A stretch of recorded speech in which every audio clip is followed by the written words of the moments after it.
Hi everyone, welcome to our first Alternative Learning Experience, or ALE, follow-up to the GATE webinar series. Thank you for joining us. I am Anissa Sherritt, the ALE Program Manager at OSPI. I am Liz Quayle, the ALE and Re-Engagement Compliance Manager at OSPI.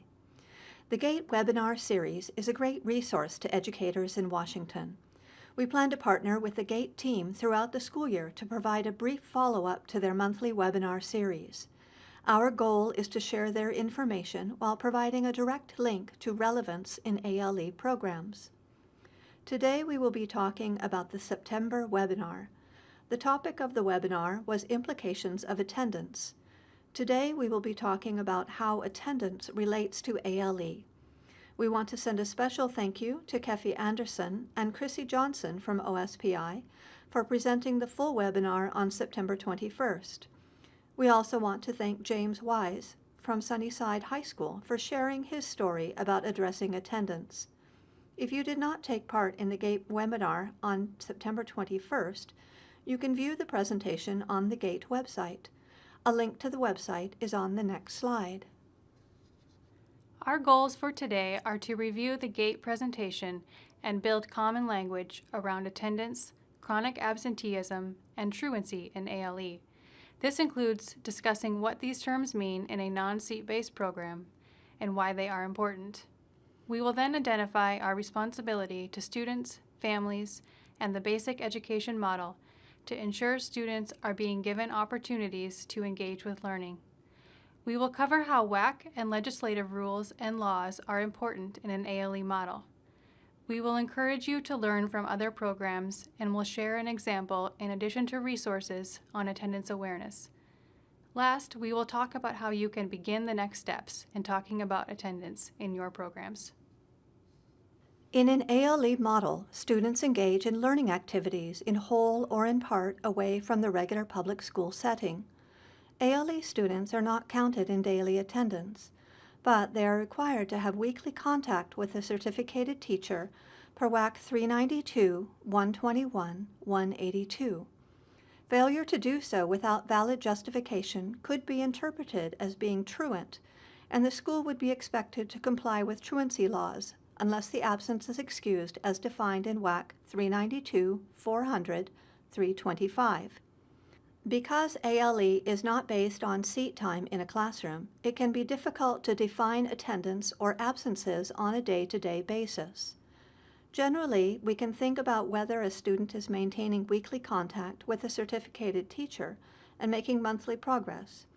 Ask yourself, is the student maintaining two-way weekly contact with a certificated teacher?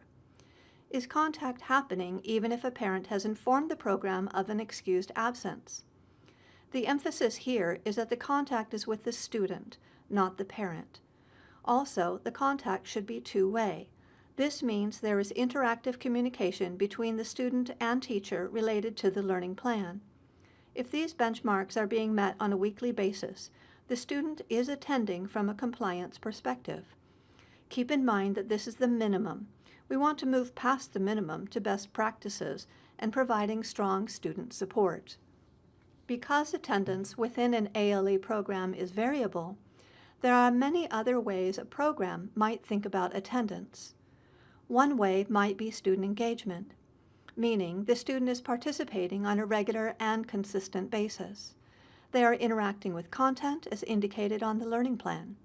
They are making progress and demonstrating success on content area standards. Another example is thinking about measures of student progress as an indicator of attendance. For on-site programs, are there on-site expectations for progress that are being met or exceeded? For online and remote programs, are the students submitting their assignments? Are students spending time with the instructional materials? Are students connecting with a certificated teacher when they have challenges or need help? Think outside the box when talking about what attendance means within your program. What indicators you might use and how you might measure them. If your program has a unique way of thinking about or measuring attendance, we would love to hear about it. Chronic absenteeism is traditionally defined as missing 10% or 18 or more days of school during a school year. A school day may be a concrete term in a traditional school. In an ALE setting, it is challenging to define. A school day can mean different things for different programs and students. Thus, chronic absenteeism becomes an interpretation by each individual program based on a combination of student course types and each student's individualized learning plan. Some examples might include an equivalent of the traditional definition of 18 days to weekly contact. If a traditional student would be chronically absent after 18 days, the equivalent in weekly contact would be 3.5 weeks. Chronic absenteeism in ALE might therefore be determined as missing 3.5 or more weeks of accumulative weekly contact in a school year.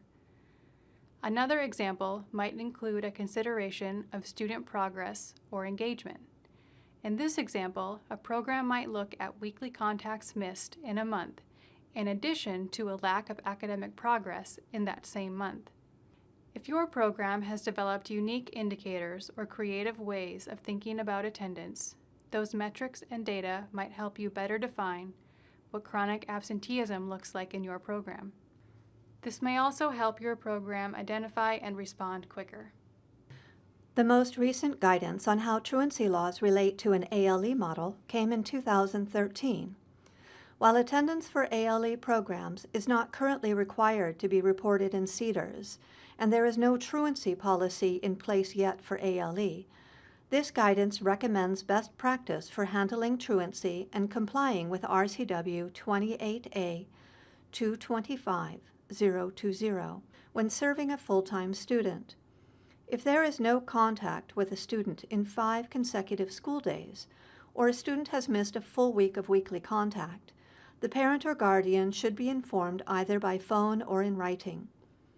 If a lack of contact extends to 10 consecutive school days, or a student has missed 2 full weeks of weekly contact, the certificated teacher should schedule an attendance conference with the student and parent or guardian. In that attendance conference, the program should be discussing the reasons for the missed weekly contacts, the importance of regular contact and academic progress, and the action to be taken if there is a continued lack of weekly contact after the meeting. If improvements in weekly contact are not made within 5 days of the conference, or if the family does not attend the conference, the program should refer the student to a community truancy board or file a truancy petition with the local juvenile court. Some important considerations to make in the truancy process are: the intent of truancy laws are to ensure student safety. So, how soon do you spot a disengaged student, and what processes or procedures do you have in place for early identification? For example, a student is making minimum weekly contact and is not identified as struggling until the end of the month of their progress review.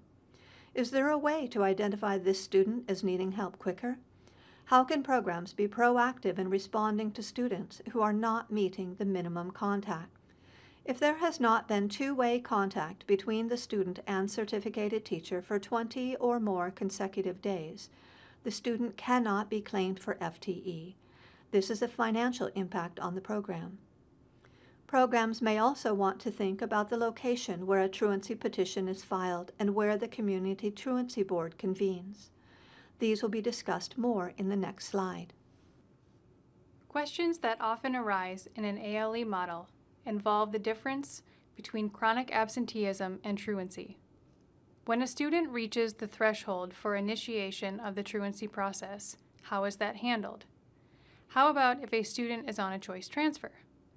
Another question may be where to hold community truancy boards for non-resident students. Or how do we apply these rules for students enrolled in an ALE program as a part-time student? First, truancy is the process initiated when a student displays a pattern of non-attendance or non-engagement as defined by your ALE program. Chronic absenteeism is an indicator that correlates to lower performance in math and reading. It also correlates to the likelihood of whether a student will graduate. Chronic absenteeism is a behavior, whereas truancy is the legal process addressing attendance requirements. Choice transfer is a consideration for ALE because of the number of students participating in non-resident programs. Attendance and lack of progress are reasons that a transfer can be revoked. Think about how your program and/or district responds before revoking the transfer. At what point do you label it an attendance issue? How does your program connect with the resident district when a student is not participating? If a transfer is being rescinded, what does the communication look like?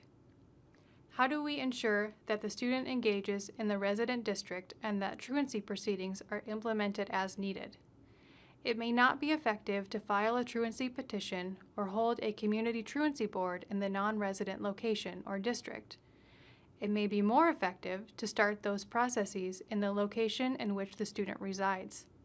Consider best practices and support of the whole child when thinking through these guiding questions.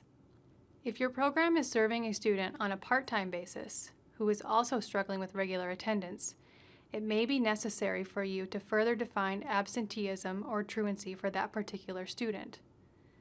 This can be done in an attendance conference and with consideration of the written student learning plan.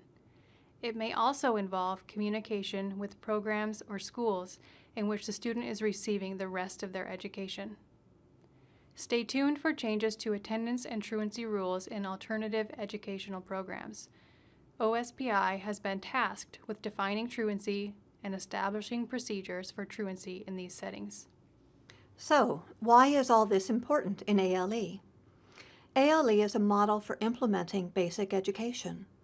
All basic education academic standards and requirements should be implemented within an ALE program. Because ALE allows for flexibility in how basic education is delivered, it also requires more responsibility. When programs are not required to see students in person on a daily basis, they should take extra care to ensure students are maintaining weekly contact, making adequate progress, and helping students avoid absenteeism and truancy. That responsibility does not diminish simply because the student is not required to be in a classroom every day. It should mean that ALE programs make an extra effort in ensuring that students, especially those on choice transfer, do not fall through the cracks. Student attendance can send a message about the program. Messages can include whether the program is a safe and welcoming environment, or whether student engagement and learning is happening, or whether there is a relational trust between students and staff. What is the message you want your program to send? As mentioned, ALE is a model of implementing basic education. Among many of the basic education components required in ALE, programs are also held accountable to measures outlined by ESSA. One of the performance indicators in the Washington State ESSA plan is chronic absenteeism. Many programs face challenges in determining absenteeism and truancy in online or remote courses. For example, site-based courses can use attendance logs and see students in person.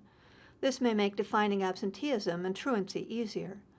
But remote and online courses are often solely based on weekly contact, and the student may or may not be enrolled in the district in which they live. This is difficult, and we understand that challenge and share in the frustration. However, because this is difficult in an ALE model, it means there may need to be extra attention to ensure student support. If ALE programs do not see students regularly, it is important to review promising practices for student engagement. This is particularly relevant for online and remote courses where engagement can be more easily overlooked.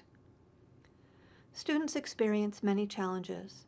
Attendance and absences are just the symptom caused by another barrier. Missed days add up and can make a big impact on academic progress, particularly in math and reading. Students who are chronically absent are more likely to fall behind and less likely to graduate. Because of these risks, it is important to be proactive in thinking about attendance in your program. Discuss some of the ideas and suggestions in this presentation. What is an engaged learner in your program? How does your program identify and respond to students needing support?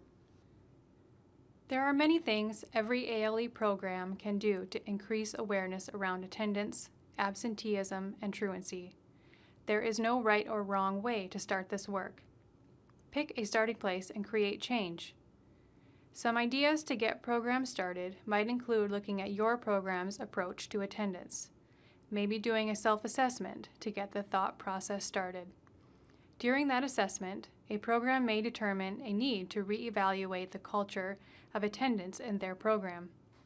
This might include creating new attendance policies or procedures, or talking with students and parents to find ways to increase awareness of the importance of attendance. Consider the needs of all students in your program. As James Wise from Sunnyside explained in his program highlight, share the responsibility for attendance between the student, family, and program leadership. He stated that students who are disengaged are often lacking a positive relationship with program staff. That relationship is key when working with individual students to identify the barriers to maintaining engagement or weekly contact in an ALE program.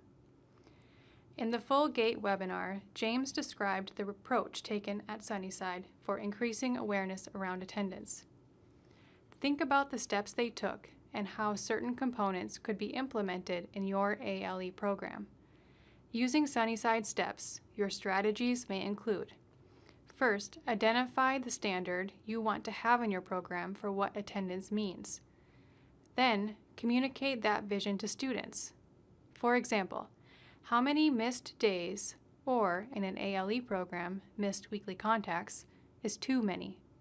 Within the context of ALE, think about weekly contact, student progress, and the whole course plan on the written student learning plan. Is the student participating regularly in all assigned courses?